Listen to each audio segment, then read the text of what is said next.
Decadence and Depravity. Welcome to New Delhi. A megacity never stops growing. It never sleeps nor awakens, and it can never reform itself entirely. New Delhi, capital of India, is one such place. An embodiment of endless growth, of property, population, and pressure. Roughly 32 million people who reside within this megacity are all subject to a duality of decadence and depravity that coexists in countless forms. There are 1,000 ways to survive here, and it all depends on the class that one is situated within. Yet all are tied to the same definitions of modernity, achievement, and burnout. This story is about a paradox of urban decadence and depravity, captured over a few days and nights through the urban landscape of New Delhi, up and down the hierarchy of class, caste, and ethnicities, through a city that I used to call home. The perspectives and narratives reflect extremities as well as insights into survival and hope against all odds. The erstwhile colonial imprint and aesthetics of Lutyens' Delhi, 1865 to 1965, is but nostalgic, long replaced by mass urbanization projects, construction of ever-new freeways and flyovers, metro lines, shopping malls, apartment towers over bridges, parking lots, petrol pumps, food courts, schools, colleges, etc., etc. Such modernity is as proportional to the mega slums and hundreds of outlying villages and settlements often categorized as illegal or semi-legal by the state. Countless rough sleepers huddle under flyovers as makeshift housing, while the wealthy are self-confined inside their air-purified apartments, cars, and clubs. The divide is huge, yet the crisis common. Delites cherish those few weeks a year when the sky turns blue again. Fine particulate substances suspended in the atmosphere that diffuse or block sunlight also enter the lungs and bloodstream, causing a range of respiratory diseases, fatigue, and fever. In New Delhi, almost everyone is coughing a bit or lots. The city's lifeline, Yamuna River, has turned into a dark, toxic stream.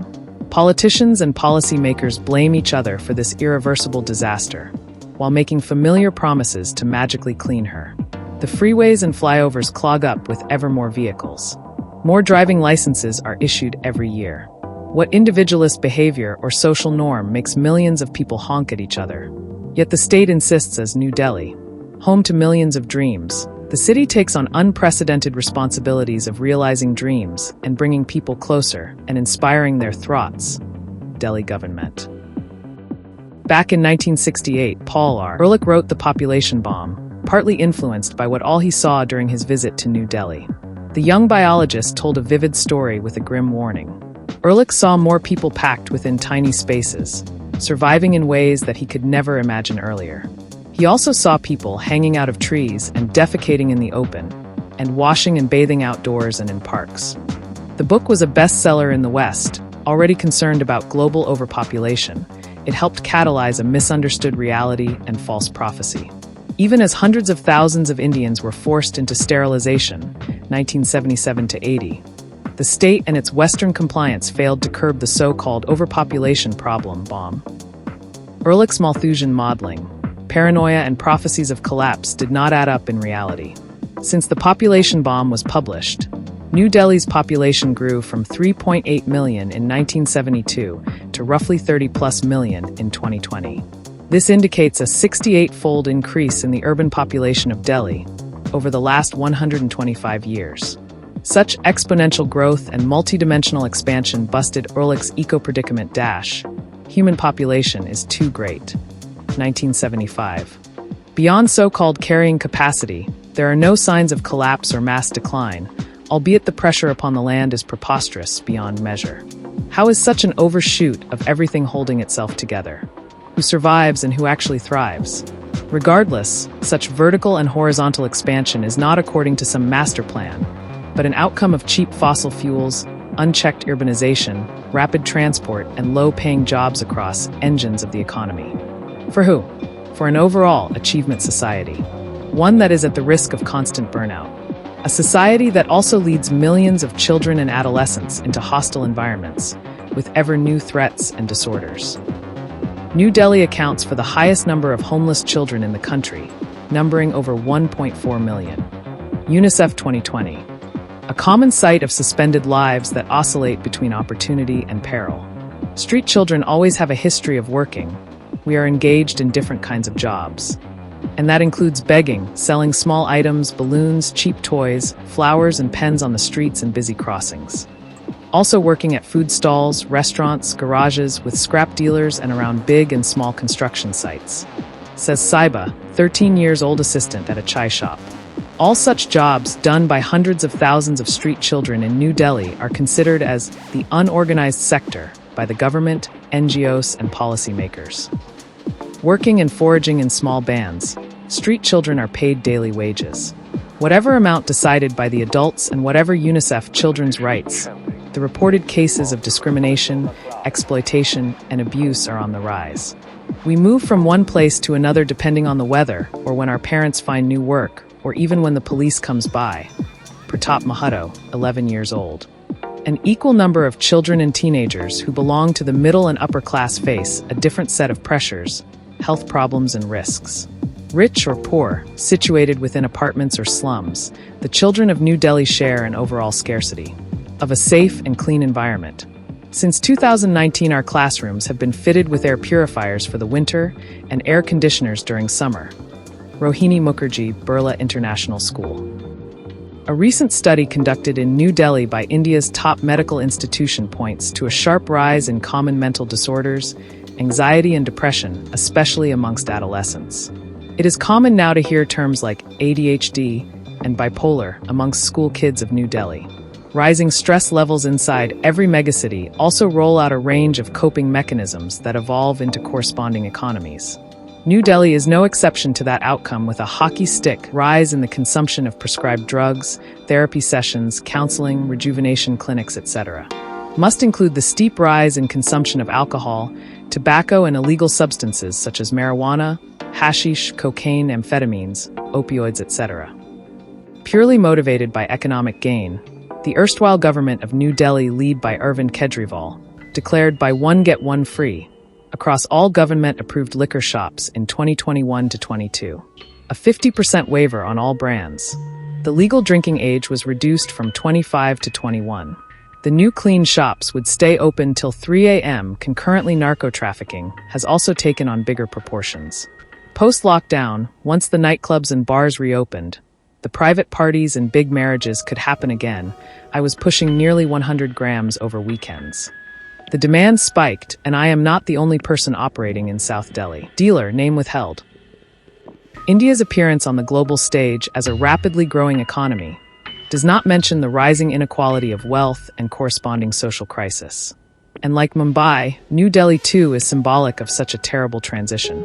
An overwhelming dynamic involving millions of people, pushed out of the picture as the disenfranchised underclass. A startling fact that current wealth inequality in India is worse than it was during the heydays of the British Raj. Professor P. Sainath, quoting World Inequality Lab. Inequality can also be understood as a gradual loss of material wealth, land, living ecosystems, and natural resources. Hundreds of thousands of affordable high-rise apartments also equates to an irreversible ecological shift. Widespread loss of groundwater, a degraded atmosphere, and a shocking air quality index. The Guardian 2022. As intervention to curb pollution, all construction is halted in New Delhi every few days a year, till the air seems to clear up again. Every day, roughly 2,000 new vehicles join the existing 7+ million.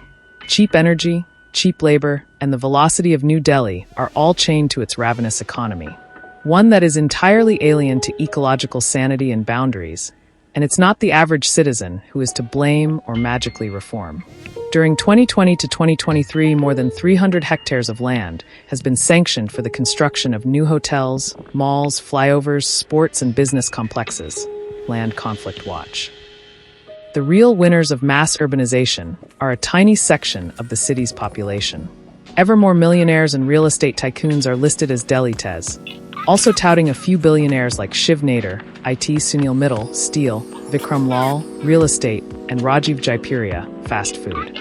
In evolution, over the past 20 years, New Delhi has emerged as a prime example of not just rapid economic boom and rentier capitalism, but also widespread infrastructure shortage and multi-hazard zones. Disaster Management Authority, New Delhi. Post-globalization, 1995 to 2000. The already opulent have seized an even greater share of the city's property, production, and capital. The pure thrill of being at the top of my game, which is synonymous with my family name, Shalu Jindal, Dilly Darlings. The bottom 50% of New Delhi owns less than 15% of the city's land, while the top 50% takes up more than 85% of private property. New Delhi merits a legitimate place within the story of rank globalization and disaster capitalism. Shock Doctrine, Naomi Klein. A revolution to achieve a welfare state, as distinguished from the revolution we waged to obtain freedom, said Jawaharlal Nehru, first Prime Minister of India, at the inauguration of Okla Industrial Area in New Delhi, 1958. A naive aspiration that never actualized. 70 years later, Okla is a complete reorientation of Nehru's dream. The vast industrial expanse can be understood as a detonator landscape, imposing multiple health hazards within a tremendous congestion of factories and sweatshops, with an acute shortage of clean water and rampant theft of electricity. The tar on the road begins to melt here during peak summer days. Sanjeev Ojha, sweatshop worker. Okla in 2025 feels like a revolution, which lead to total serfdom and zero welfare. There are bigger industrial zones dotted around New Delhi with similar or worse environmental conditions that provide employment to more than 3.1 million men, women, and children. The biggest zones being Bahadurgarh, Ghaziabad, Noida, Faridabad, and Gurgaon. Characterized as high growth rate, high density, and living in unplanned buildings, numbering almost 6.5 million, they also symbolize the bottomless underbelly of New Delhi. Home to garbage collectors, construction workers, maids, nannies, drivers, cooks, security men, blacksmiths, electricians, cobblers, delivery boys, hawkers, manual scavengers, etc., Sangam Vihar is a mega slum located at the south end of the city. A vihar, vihara, a Buddhist sanctuary or monastery, that is home to nearly 1 million people, packed within a 6 square kilometer expanse.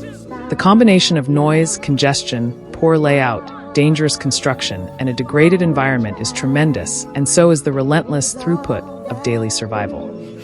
A special mention to the working women of Sangam Vihar, who travel across the city to work for middle and upper class families, at incredibly low salaries and still manage to pitch long battles for endowment. Called Mahila Samriddhi Yojana, Women's Subsistence Scheme. Following years of deliberation and debate, Delhi CM has finally approved 2,500 Indian rupees, $30, as monthly aid for all adult females based in New Delhi. It's not exactly universal basic income, albeit a positive change for and by the so-called unorganized sector. A sector that literally nurtures and grooms the incoming generation of Delites, while the parents are too busy serving the economy. How long will it take for women to reach 50% employment in the police force of New Delhi? At least 48 years, according to the New India Justice Report. New Delhi is growing at a rate of 2.4% every year. Macro Trends 2019 to 2023.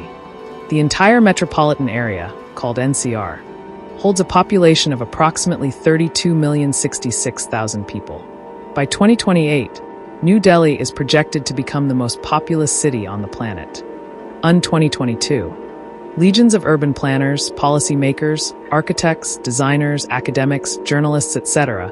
are all convinced that New Delhi is stepping up for transformation into a smart city. Hindustan Times 2022. A type of development that is fraught with political corruption, environmental destruction, and economic shortfalls. But no one can question the current velocity, pressure, and burnout. New Delhi is poised for even greater boom, as well as disasters, and who will bear the brunt of it is obvious. Modernity and nation building necessitate great sacrifices, and New Delhi is no exception to that global maxim. From the sky, New Delhi appears more like a tentacular spirit, a multi-layered assembly of classes and clusters extending out like spider legs, assimilating every citizen within its web of life and death. Growing and expunging outlying geographies, villages, settlements, arable land, lakes, rivers, hills, wildlife, and whatever else it can. Is it human exceptionalism and unbounded individualism? Is it natural or social or technological? Political or purely economic? Yes, we all go for the lowest hanging fruit. Whichever way into the future, New Delhi is literally overflowing with what you may seek or be terrified of. Is overflowing with hazard, pressure, chaos, reform, and opportunity. No one better than a rickshaw driver who reminded me that Yahan. Sub Kuch Malega, here you will find everything. By the counterintuitive. In case you wish to pledge support with a paid subscription, click here.